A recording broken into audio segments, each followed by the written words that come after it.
Moving to day 15, autoloader. Handling schema evolution in streaming pipelines. Schema evolution is going to happen on any type of data set because data keep on evolving. Databricks autoloader is designed to continuously ingesting new files from cloud storage into Delta table. So there will always be certain use cases where file is coming from sources and is getting dropped to be consumed. So for example, let's say you have an IoT system. So IoT will sensors will keep on generating the data and data then that data will keep on flowing and files will keep on arriving. Similar on the similar lines, there can be n number of use cases where file is coming. So Databricks autoloader is specially designed to continuously handle such scenarios that files are coming. So autoloader is a complete is a complete package in which this entire functionality of handling the incoming files are present. It tracks discovered files, maintains checkpoint, and provide schema inference and evolution. But real data is messy. Schema changes over time. As I mentioned, schema is going to change. A vendor might add a new column. A sensor might stop sending a field. Correct? So it's very natural. Or developer might rename attributes. How autoloader reacts depend on schema evolution mode.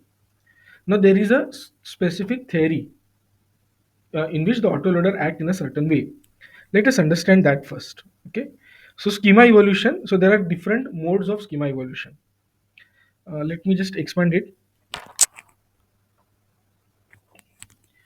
How autoloader behaves. So these are four different modes actually. So first is, let's say, add new columns. In this type of mode, stream fails. New columns are added to the schema. Existing column do not evolve in data types. Okay. So if the new column is added, first of all, stream fails, which indicates that something is wrong, and then new column is added to the schema. It's automatically added to the schema. Rescue. Schema is never evolved. Now there might be some situation in which we just want that new column data to be saved, but we don't want that schema to evolve because there might be some downstream dependencies. So schema is never evolved and stream does not fail. Due to schema changes, all the new columns are recorded in the rescued data column. So let's say, for example, a new sensor had started sending the data. So we don't want to lose that data. So we use this mode called rescue mode, in which that new data is getting captured into a rescue column. It's a JSON column, and in that the new data gets captured.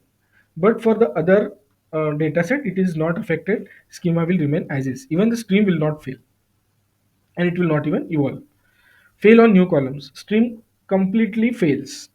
Does not restart unless provided schema is updated or the offending data is removed. So this is a very strict condition that okay, new data has come, stop the things right away. Do not process anything. Schema evolution, fail right away. So that's a fail on new columns. None. Does not evolve the schema. So if you provide any of these like add new columns, rescue, fail on new columns, let me show you if I have a code. Otherwise, I'll put a separate video. But rescue, fail on new columns, and add new column are the modes. Okay, there is another mode called none. Okay, none does not evolve schema. New columns are ignored and data is not rescued unless the rescued data column option is set. So in this case, we definitely lose the data because schema is not evolving and new columns are completely ignored. Stream does not fail due to schema changes. Now there are situations in which we just want to ignore any new data. We don't want to consume any new data, correct? So that is the none mode. Now based on this theory, there are a couple of questions because this is a very new feature of declarative pipelines. So therefore, it's a very popular feature and it's a very useful feature as well. And therefore, a lot of questions are coming on it. So let's start with the first question. Now, the first question is a data engineer is implemented a following autoloader pipeline. So this is an autoloader pipeline. We can see that there is a schema evolution mode and that has been set to fail on new columns. Correct. So it wants it to fail on new columns. What is fail on new columns? Let's revise it quickly. Fail on new columns is stream fails. Stream does not restart unless provided new schema is updated or offending data is removed. So it's a kind of a restrictive feature. So let's see what is the question. Okay, if new column appears in the incoming JSON file, what happens? The stream fails. Of course, the stream fails, stream fails, stream fail. We can see A, B, C. All of this has stream fails. Correct. D is not correct. So the stream fails. and it will automatically restart after updating. Is it like that? No, it's a restrictive feature. So stream fails and will not restart unless until the schema is manually updated or offending file is removed.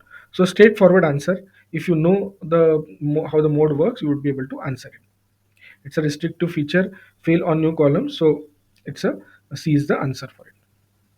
Moving to rescue mode.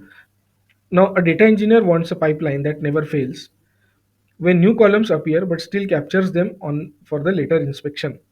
Which schema evolution mode they should use? Simple. Rescue the column. Remember it that way. Okay. So it's not adding, definitely not adding the column none, fail on new columns. No, it's not a restrictive feature. We want to save it. Correct? So rescue is the answer. Simple way. So D is the answer. With rescue, autoloader doesn't evolve schema. Instead, it places unexpected fields into a special rescued data column in JSON format. It's in JSON format, and later we can do inspection. We can even bring it back into the table if needed. Okay. Now going to a question number 3, where if no schema evolution mode is set, if there is no schema evolution mode is set, how does the autoloader behave?